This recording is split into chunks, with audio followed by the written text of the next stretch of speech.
Application of matrices. इस application में हम लीनियर इक्वेशंस का सॉल्यूशन फाइंड करेंगे। आपने 10th में देखा था pair of linear equations in two variable.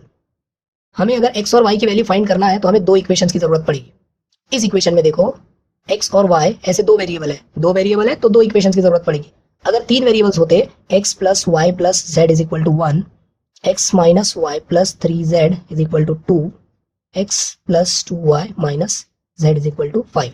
देखो यहाँ पर किसी एक इक्वेशन में तीन वेरिएबल्स है, तो तीन वेरिएबल्स है और तीनों वेरिएबल्स की वैल्यू अगर फाइंड करना है तो ऐसे ही तीन लीनियर इक्वेशंस की जरूरत पड़ेगी। हमने 10th में देखा था कि ऐसे ही पेयर ऑफ लीनियर इक्वेशंस जिसमें दो वेरिएबल्स होते थे, हम इसको सॉल्व करते थे। सॉल्व करना मतलब x और y की वैल्यू फाइंड करना। इसको सॉल्व करने के लिए x और y की वैल्यू फाइंड करने के लिए एलिमिनेशन मेथड, सब्स्टिट्यूशन मेथड और भी अलग अलग बहुत सारे मेथड्स होते हैं। उन्हीं में से एक मेथड है एप्लीकेशन ऑफ मैट्रिक्स। मैट्रिक्स का भी यूज कर सकते हैं हम x और y की वैल्यू फाइंड करने के लिए।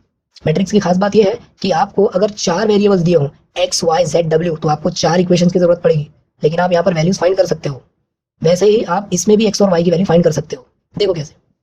सबसे पहले ऐसे इक्वेशंस को आपको मैट्रिक्स फॉर्म में कन्वर्ट करना होगा। मैं इसके बाद आपको बताऊंगा कि मैट्रिक्स के जरिए आप और दो मेथड अप्लाई करोगे। ठीक है, पहला मेथड होगा इनवर्स मेथड और दूसरा होगा रिडक्शन मेथड। इन दो मेथड्स के जरिए हम x, y और z की वैल्यूज फाइंड करेंगे। देखो मैं इसे मैट्रिक्स फॉर्म में लिख रहा हूँ। इसे मैट्रिक्स फॉर्म में लिखने के लिए देखिए कोएफिशिएंट्स देखो यहाँ पर x का कोएफिशिएंट यहाँ पर क्या है, x के साथ क्या है 1, y के साथ क्या है 2, यहाँ पर x के साथ क्या है 1, यहाँ पर y के साथ क्या है -3। तो इससे ये बना मैट्रिक्स फॉर्म 1 2 1 -3, 1 2 1 -3। ये है कोएफिशिएंट मैट्रिक्स। कोएफिशिएंट मैट्रिक्स मतलब देखो मैंने सभी वेरिएबल्स के कोएफिशिएंट से ये मैट्रिक्स बनाया ना, 2x2 मैट्रिक्स। इसके बाद होगा वेरिएबल मैट्रिक्स। वेरिएबल देखो कितने टाइप्स के यहाँ पर, 2 टाइप्स के। ठीक है, कोएफिशिएंट मैट्रिक्स आप आगे ही लिखोगे, जैसे कोएफिशिएंट को आप आगे लिखते हो ना वेरिएबल के y इंटू 2, y इंटू -3, वैसे ही कोएफिशिएंट मैट्रिक्स को हमेशा पहले लिखोगे। इसके बाद में आप लिखोगे वेरिएबल्स। ठीक है, वेरिएबल कॉलम मैट्रिक्स में आप लिखोगे। वेरिएबल का मैट्रिक्स होगा कॉलम मैट्रिक्स। जितने भी वेरिएबल्स है इसको वर्टिकली लिखेंगे x y, तो यहाँ पर लिख दिया हम x y is equal to, right hand side में देखो इक्वल टू के राइट हैंड साइड में कॉन्स्टेंट्स है, तो यहाँ पर भी राइट हैंड साइड में वैसा ही कॉलम मैट्रिक्स बनेगा। इसे हम कांस्टेंट मैट्रिक्स कहेंगे। Coefficient matrix, variable column matrix, constant column matrix. ठीक है, कोएफिशिएंट वेरिएबल कांस्टेंट। ठीक है, इस तरह से देखो ये मैट्रिक्स इक्वेशन फॉर्म में कन्वर्ट हो चुका है। अब इसे कन्वर्ट करते हैं। यहाँ पर देखो कोएफिशिएंट देखो x का कोएफिशिएंट 1, y का कोएफिशिएंट 1, z का कोएफिशिएंट 1, तो इससे जो मैट्रिक्स बनेगा उसमें होगा 1 1 1। सेकंड में देखो 1 -1 3, 1 2 -1। ठीक है, वेरिएबल्स कितने टाइप्स के हैं, 3 टाइप्स के, x y z। Variable matrix column matrix बनेगा x y z। इसके पीछे रीजन है, इसे हम ऐसा क्यों बनाते हैं वो बताऊंगा आगे। राइट हैंड साइड में है कांस्टेंट्स 1 2 5। ठीक है, देखो मैंने कोएफिशिएंट मैट्रिक्स पहले लिखा है, इसके बाद वेरिएबल मैट्रिक्स लिखा हुआ है। अगर आप इसका मल्टीप्लिकेशन करते हो तो मल्टीप्लिकेशन के बाद में आपको वापस ये पहले जैसा फिर से मिल जाएगा। ठीक है, इसका ऑर्डर क्या है 3/3, इसका ऑर्डर क्या है 3/1। देखो फर्स्ट मैट्रिक्स का नंबर ऑफ कॉलम्स और इस मैट्रिक्स का नंबर ऑफ रो इक्वल है, मतलब इनका मल्टीप्लिकेशन पॉसिबल है। इसलिए आप ऐसे ही लिखोगे। अगर आपने वेरिएबल मैट्रिक्स पहले लिख दिया और कोएफिशिएंट मैट्रिक्स बाद में लिखा तो इसमें मार्क्स कटेंगे। अब देखेंगे रिडक्शन मेथड। आपको क्वेश्चन ऐसा दिया जाएगा कि जिसमें आपको दो लीनियर इक्वेशन या 3 लीनियर इक्वेशंस दिए जाएंगे। देखो जैसे यहाँ पर दिया हुआ है 2 लीनियर इक्वेशंस दिए हुए हैं, तो यहाँ पर 2 अननोन वेरिएबल्स हैं।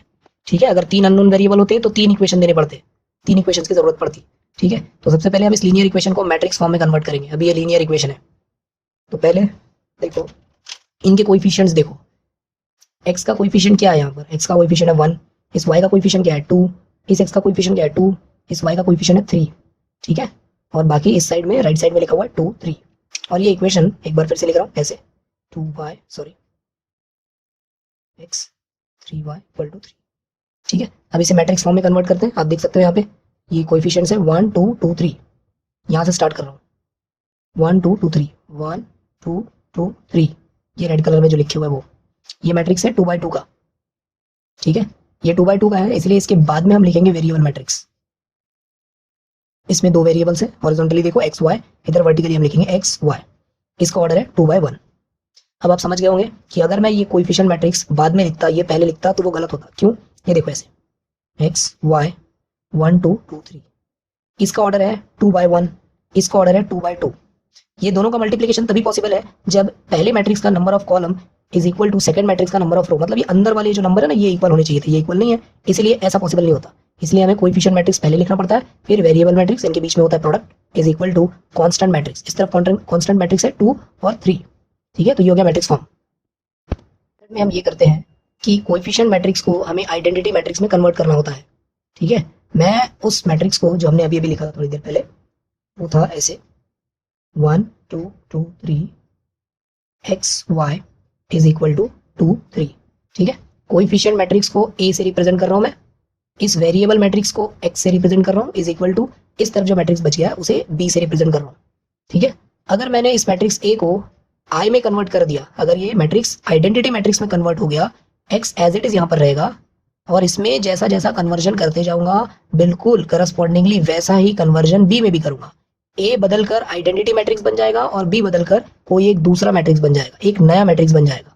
पता नहीं वो क्या मैट्रिक्स होगा, लेकिन एक नया मैट्रिक्स बन जाएगा। ऑर्डर चेंज नहीं होगा, ठीक है ना, ऑर्डर चेंज नहीं होता, ट्रांसफॉर्मेशन से ऑर्डर चेंज नहीं होता। आपने प्रीवियस वीडियोस में देखा भी होगा, अगर कोई 2x2 का मैट्रिक्स है, मैट्रिक्स ए, तो जब आप इसको कन्वर्ट करते हो, अगर आप इसका इनवर्स भी फाइंड करते हो तो इसका इनवर्स भी 2x2 का ही होगा। अगर आप इस मैट्रिक्स को आइडेंटिटी में कन्वर्ट करते हो तो इसका आइडेंटिटी भी 2x2 का ही होगा, ठीक है। वैसे ही यहाँ पर तो ये आइडेंटिटी वन का काम करता है, ठीक है, वन की तरह काम करता है। तो जैसे 1 इंटू एक्स क्या होता है, X, 1 into x is equal to X होता है ना, वैसे ही आई इंटू एक्स होगा variable matrix X is equal to this. मान लो कि बी मैट्रिक्स कन्वर्ट होकर आगे जाकर वो ऐसा बन गया, कंसिडर करो कि बी मैट्रिक्स बन गया 3 और 8, मान लो अभी मैंने सॉल्व किया नहीं है, उस हिसाब से ये ऐसा रहेगा। वेरिएबल मैट्रिक्स में ऐसा लिख सकता हूँ X Y is equal to 3 8। तो आप देख सकते हो इस तरह से मुझे एक्स की वैल्यू 3 और वाई की वैल्यू 8 मिल जाएगी। हम आगे सॉल्व करेंगे, हो सकता है आंसर दूसरा है, मैंने आपको सिर्फ समझाया यहाँ पर।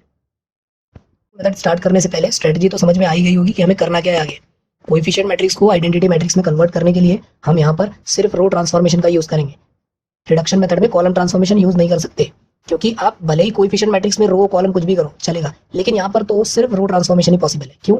इस मैट्रिक्स में देखो सिर्फ एक ही कॉलम है, ठीक है। इस एक कॉलम को आप आपके पास यहाँ पर कोई और दूसरा कॉलम है ही नहीं कि जिसके साथ आप एडिशन सब्ट्रैक्शन और कोई ऑपरेशन परफॉर्म कर सको, इसलिए यहाँ पर सिर्फ रो ट्रांसफॉर्मेशन पॉसिबल है, ठीक है। तो स्टार्ट करते हैं। यहाँ पर देखो रो ट्रांसफॉर्मेशन करने के लिए अपर लेफ्ट कॉर्नर वाला एलिमेंट ऑलरेडी 1 है, ठीक है। रिडक्शन मेथड में ये देखो ऊपर में अपर लेफ्ट कॉर्नर वाला एलिमेंट 1 है, तो मुझे इसको 2 को 0 बनाना है इस 1 की हेल्प से। So R2 changes to R2 minus 2 times R1। इस पे ऑलरेडी वीडियोस बनाए थे, उन वीडियोस पे प्रैक्टिस के लिए क्वेश्चंस भी दिए थे, जिन्होंने प्रैक्टिस किया होगा उनको यहाँ पर सिंपल होगा। R2 देखो ये R2 का एलिमेंट 2 माइनस 2 टाइम्स R1 का एलिमेंट, देखो R1 का एलिमेंट है 1, इसका आंसर क्या आएगा 2 माइनस 2 0, ठीक है। फिर इस 3 के बारे में देखो, ये रो 2 है ना, फर्स्ट रो, और ये सेकंड रो का एलिमेंट है ये 3 माइनस 2 टाइम्स 3 के ऊपर वाला R1 का एलिमेंट देखो 2, 3 माइनस 4 माइनस 1, ठीक है। अब इसके लिए भी देख लो सेम भाई R2 माइनस 2 टाइम्स R1, ठीक है। R2 का एलिमेंट है 3 माइनस 2 टाइम्स R1 का एलिमेंट है 2, इसका आंसर आया -1। तो ये मैट्रिक्स अब ऐसा बन जाएगा। रो 1 में तो कोई चेंजेस नहीं किया, देखो सिर्फ रो 2 में चेंजेस किया है। रो 1 एज इट इज, रो 2 के जो एलिमेंट्स है वो अब बन चुके हैं 0 -1। Variable matrix as it is, row 1 में कोई चेंजेस नहीं, यहाँ पर 2 रोज है ना, R1 R1 as it is. R2 के एलिमेंट देखो अब बन चुका है -1, ठीक है। अब देखो सेकंड रो को माइनस से मल्टीप्लाई करना पड़ेगा, जिससे ये वाला एलिमेंट 1 बन जाएगा, ठीक है। ट्रेसिंग आपको याद होगी, हम ट्रेसिंग कैसे करते हैं रो ट्रांसफॉर्मेशन में, U बनता है ऐसे, ठीक है। पहले ये एलिमेंट को 1 बनाया, फिर इसको 0 बनाएंगे, अब इसको 1 बनाएंगे, फिर इसको 0 बनाएंगे। So row 2 is equal to row 2 multiplied by -1, या आप इसको ऐसा भी लिख सकते हो माइनस रो 2, ठीक है। तो यहाँ पर लिख रहा हूँ मैं, रो 1 में तो कोई चेंजेस नहीं, रो 2 में माइनस से मल्टीप्लाई करने पर 0 इंटू माइनस कोई फर्क नहीं पड़ेगा, -1 इंटू माइनस प्लस, इसमें तो कोई चेंजेस नहीं करना है। First row as it is, second row को माइनस से मल्टीप्लाई किया 1 हो गया। अब नेक्स्ट ट्रेसिंग इसके मुताबिक ऊपर वाला एलिमेंट, अब इस 1 की हेल्प से इस 2 को 0 बनाना है। 2 कौन से रो में है, देखो फर्स्ट रो में है। So row 1 changes to row 1 minus 2 times row 2, ठीक है। अब मैं शॉर्टकट कर रहा हूँ यहाँ पे, रो 1 में है चेंजेस करेंगे तो रो 1 में कोई चेंज नहीं होगा, देखो यहाँ पर 1 माइनस 2 टाइम्स, यहाँ पर लिख दे रहा हूँ 1 माइनस 2 टाइम्स रो 2 का एलिमेंट है 0, ठीक है, वो 1 ही रहेगा। इस 2 में चेंजेस करेंगे 2 माइनस 2 टाइम्स रो 2 का एलिमेंट 1, इसका आंसर क्या आएगा 2 माइनस 2 0। बाकी रो 2 में कोई चेंजेस नहीं, X Y still as it is. Row 1 में हम चेंजेस कैसे कर रहे हैं, देखो यहाँ पर R1 माइनस 2 टाइम्स R2, ठीक है। R1 का एलिमेंट है देखो यहाँ पर 2 माइनस 2 टाइम्स R2, ये देखो नीचे वाला एलिमेंट 2, 2 माइनस 4 हो जाएगा -2, ठीक है। तो ये देखो ये हो गया आइडेंटिटी मैट्रिक्स, मैं यहाँ पर लिख रहा हूँ, ये है आइडेंटिटी मैट्रिक्स, ठीक है। आइडेंटिटी मैट्रिक्स, इसको किसी में मैट्रिक्स से मल्टीप्लाई करो तो कोई फर्क नहीं पड़ेगा, ठीक है। Identity matrix into this variable matrix, जैसे 1 इंटू एक्स तो एक्स ही आएगा, तो वैसे ही this identity matrix into this variable matrix, ये एज इज रह जाएगा, x Y is equal to, right hand side में है -2 1, तो यहाँ पर आपको एक्स की वैल्यू मिल चुकी है -2 और वाई की वैल्यू है 1। सॉल्व एग्जाम्पल, इसमें 3 इक्वेशंस हैं, ठीक है। 3 इक्वेशंस दिए हुए, अगर 3 इक्वेशंस दिए हुए हैं मतलब 3 वेरिएबल्स होंगे ही, ठीक है। या तो ऐसा होगा कि 3 वेरिएबल्स होंगे तो 3 इक्वेशंस चाहिए, तभी आप एक्स वाई जेड तीनों की वैल्यूज फाइंड कर सकते हो। अब इसमें देखो, पहले तो आप ये चेक कर लो कि क्या किसी इक्वेशन में कॉमन फैक्टर्स हैं, मतलब क्या कोई इक्वेशन ऐसा है कि जिसको आप सभी नंबर्स को एक कॉमन नंबर से डिवाइड कर सको। देखो यहाँ पर x35 135, नहीं, ये किसी कॉमन नंबर से डिवाइड नहीं होते, ये और सिंप्लीफाई नहीं हो सकता। सेकंड इक्वेशन हो सकता है कि और सिंप्लीफाई, नहीं, 1 माइनस 2 4। थर्ड देखो 2 4 6, हाँ, थर्ड इक्वेशन रिड्यूस हो सकता है, तो थर्ड इक्वेशन को मैं रिड्यूस कर रहा हूँ। देखो ये 2 से डिवाइड होता है, 4 भी 2 से डिवाइड होता है, 6 भी 2 से डिवाइड होता है, तो इस थर्ड इक्वेशन को जब मैं इसको 2 से डिवाइड करूंगा तो 2 डिवाइडेड बाई 2 ये हो जाएगा 1। ये देखो 2 से डिवाइड कर दिया, इसको भी 2 से डिवाइड किया, इसको भी 2 से, 2 कैंसिल हो गया, ये बन गया 1, 2 2s are 4 minus 2z is equal to 2 3s are 6, ठीक है। तो इस तरह से 3 इक्वेशंस हो गए। अब ये तीनों इक्वेशन को अच्छे से लिखता हूँ। पहले तो देखो इस इक्वेशन को लिख लेता हूँ मैं, x है यहाँ पे, हाँ x है, यहाँ पर देखो इसके बाद डायरेक्ट -2z है, y वाला टर्म यहाँ पर नहीं है। 3 इक्वेशंस हैं, फर्स्ट सेकेंड और ये थर्ड, तो ये 3 इक्वेशंस है तो 3 वेरिएबल होना, इसलिए यहाँ पर y के टर्म्स की जरूरत है। y अगर नहीं है तो आप इसको ऐसा लिखोगे +0y, इसके बाद है -2z इज इक्वल टू 3, ये थर्ड इक्वेशन है। फिर ये देखो सेकंड इक्वेशन, सेकंड इक्वेशन ये रहा, इसमें देखो x वाली टर्म नहीं है, तो x वाली टर्म नहीं है तो उसे हम ऐसा लिखेंगे 0x, इसके बाद है y, उसके सामने कुछ नहीं है मतलब प्लस है, -2z is equal to 4। Now first equation में देखो x है, z है, y नहीं है, ठीक है। तो इसमें x है, y नहीं है, मतलब 0y plus 3z is equal to 5। तो ये रहे 3 इक्वेशंस, सिंप्लीफाइड एंड स्टैंडर्डाइज्ड। इन 3 इक्वेशंस को, इन 3 लीनियर इक्वेशन, इन 3 वेरिएबल्स को मैट्रिक्स फॉर्म में कन्वर्ट करना पड़ेगा पहले। तो इनके कोएफिशिएंट्स देखो पहले, इसके कोएफिशिएंट, इससे कोएफिशिएंट मैट्रिक्स बनेगा। इस x का कोएफिशिएंट 1 0 है, फिर 3 है, 1 0 3। नेक्स्ट इक्वेशन के कोएफिशिएंट्स है 0 1 -2। थर्ड इक्वेशन के कोएफिशिएंट्स है 1 0 -2। इसके बाद वेरिएबल मैट्रिक्स, हॉरिजॉन्टल में x y z है, हम इसे वर्टिकल में लिखेंगे x y z is equal to, इधर कॉलम मैट्रिक्स 5 4 3, ठीक है। प्लान क्या है हमारा, हमें इस मैट्रिक्स को आइडेंटिटी मैट्रिक्स में कन्वर्ट करना है यूजिंग रो ट्रांसफॉर्मेशन, और जैसा जैसा रो ट्रांसफॉर्मेशन हम इस मैट्रिक्स में करेंगे सेम ट्रांसफॉर्मेशन इसमें भी करना पड़ेगा, ठीक है। तो सबसे पहले इस मैट्रिक्स में अपर लेफ्ट कॉर्नर वाला एलिमेंट 1 है ऑलरेडी, इसकी हेल्प से हमें इस एलिमेंट को, इसकी हेल्प से हमें इस एलिमेंट को 0 बनाना होता है, ये ऑलरेडी 0 है। फिर इसी 1 की हेल्प से हमें इसे 0 बनाना पड़ता है, ठीक है। तो अभी थर्ड रो में हमें वर्क करना है, तो यहाँ पर फर्स्ट ट्रांसफॉर्मेशन होगा, थर्ड रो को चेंज करेंगे इस तरह से कि थर्ड रो माइनस रो 1, ठीक है। रो 1 की हेल्प से 1 -1, ठीक है ना। देखो सारे एलिमेंट्स का कर लेते हैं, ठीक है। रो 3 का एलिमेंट है 1 माइनस, इसके ऊपर वाला देखो रो 1 का एलिमेंट है 1, आंसर आ गया 0। फिर इसी रो का नेक्स्ट एलिमेंट 0 है, फिर माइनस, फिर इस एलिमेंट के ऊपर वाला देखो रो 1 का एलिमेंट फिर से 0 0 -0 0, फिर -2, थर्ड रो का नेक्स्ट एलिमेंट है -2, फिर माइनस, इसके ऊपर वाला देखो एलिमेंट है, मतलब रो 1 का एलिमेंट है 3, इसका आंसर है -5, ठीक है। तो अब इससे, अच्छा एक और बचा हुआ, ये थर्ड रो का ये वाला एलिमेंट है 3 माइनस, ये देखो इसके हिसाब से माइनस, फिर R1 का एलिमेंट है 5, 3 -5 -2। अब इनसे जो नया मैट्रिक्स बन गया है वो ऐसा होगा, फर्स्ट रो और सेकंड रो में तो हमने कोई चेंजेस नहीं किया, हमने सिर्फ थर्ड रो में चेंजेस किया था, 1 0 3 0 1 -1, सॉरी 0 1 -2, और ये हो जाएगा 1 0 -2 की जगह पर बन जाएगा 0 0 -5। Variable matrix as it is, 5 और 4 as it is, no changes, because first और सेकंड रो में तो कोई चेंजेस नहीं किए, थर्ड रो में देखो चेंजेस किया है, 3 -5 होकर यहाँ पे आया -2।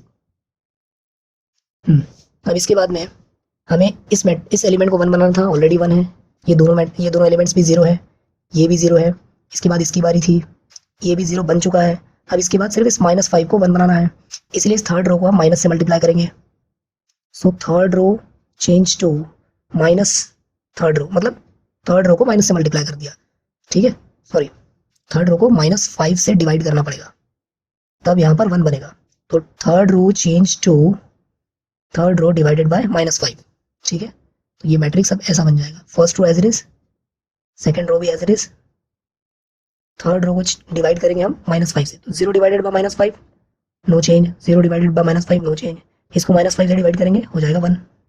Variable matrix still as it is, 5 as it is, 4 as it is. Third row के एलिमेंट देखो, ये first row, second row, third रो, थर्ड रो के इस एलिमेंट को -5 से डिवाइड करेंगे, तो ये हो जाएगा 2 डिवाइडेड बाय 5। अब देखो यहाँ पर ये, एक मिनट, यहाँ पर डायगोनल एलिमेंट्स 1 बन चुके हैं। अब इस 1 की हेल्प से हमें इस -2 को और इस 3 को 0 बनाना होगा। तो इसके लिए ट्रांसफॉर्मेशन यूज करेंगे, row 1 changes to row 1 -3 times row 3, and next transformation will be row 2 में चेंजेस करेंगे, रो 2 चेंज टू, देखो यहाँ पर ऑलरेडी माइनस है, इन दोनों का यूज करना है हमें, 1 का यूज करके इसको 0 बनाना है, तो यहाँ पर प्लस यूज करेंगे हम, क्योंकि ऑलरेडी यहाँ पे माइनस है ना। सो रो 2 प्लस 2 टाइम्स रो 3, इसे आगे कंटिन्यू करते हैं। ये ट्रांसफॉर्मेशन यहाँ पर लिख दिया है।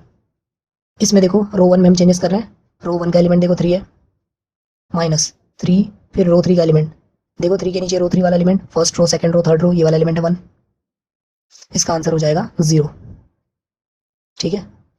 अब सेम चेंजेस रो 1 में जो इस मैट्रिक्स में किया हुआ है, सेम चेंज इस मैट्रिक्स के फर्स्ट रो में भी करेंगे। तो रो 1 का एलिमेंट है 5 माइनस दिस 3 इंटू रो 3 का एलिमेंट, देखो रो 3 का एलिमेंट ये 2/5, इसका आंसर आएगा 6, 5, 25 माइनस 6 डिवाइडेड बाय 5, तो ये हो जाएगा 19 डिवाइडेड बाय 5, ठीक है, 19 डिवाइडेड बाय 5।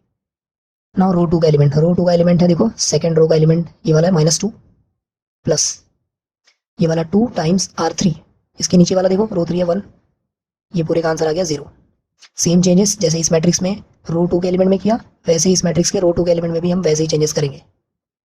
तो रो 2 का element 4 plus this 2 into rho 3 का एलिमेंट है 2/5, इसका आंसर आ जाएगा 4 5 20, 20 प्लस 4 24/5, ठीक है। देखो मैंने इन दोनों एलिमेंट्स के लिए यहाँ पर डिस्कस ही नहीं किया, इन दो एलिमेंट्स के लिए भी यहाँ पर डिस्कस नहीं किया, क्योंकि ऑलरेडी ये फॉर्मेट में आ चुका है, आइडेंटिटी मैट्रिक्स के फॉर्मेट में बाकी आ चुके हैं। ऐसे में आपको टेंशन लेने की जरूरत नहीं होती है, मतलब इन एलिमेंट्स पे आपको वर्क करने की कोई जरूरत नहीं है, इनमें कोई चेंजेस नहीं होते वैसे भी। अब ये मैट्रिक्स बन चुका है 1 0, ये जो 3 था ये देखो ये ट्रांसफॉर्म होने से अब ये 0 हो गया, ठीक है। फिर उसके बाद 0 1 -2 0 1, ये -2 क्या बन चुका है देखो 0।